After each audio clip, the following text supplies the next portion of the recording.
Știi că periajul dentar trebuie făcut minim de 2 ori pe zi, dimineața și seara. Dacă poți și la prânz, când ai posibilitatea, ar fi și mai bine.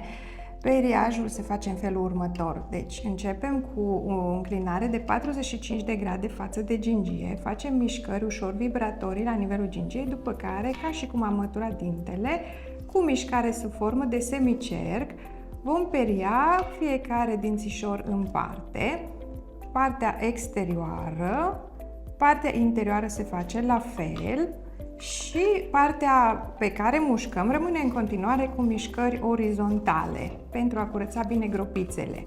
Facem aceste mișcări de 3 ori, 3 cercuri și atunci vom fi în regulă. Putem să folosim pe lângă asta și o apă de gură, depinde de nevoile fiecăruia. Pentru tine avem apă de gură cu un dezinfectant care o vei folosi timp de o săptămână pentru că ai avut sângerări, puțin gingival și neapărat înainte de periaj ața dentară, seara. Deci seara este neapărat să folosim ața dentară, apoi periajul dentar, apoi apa de gură.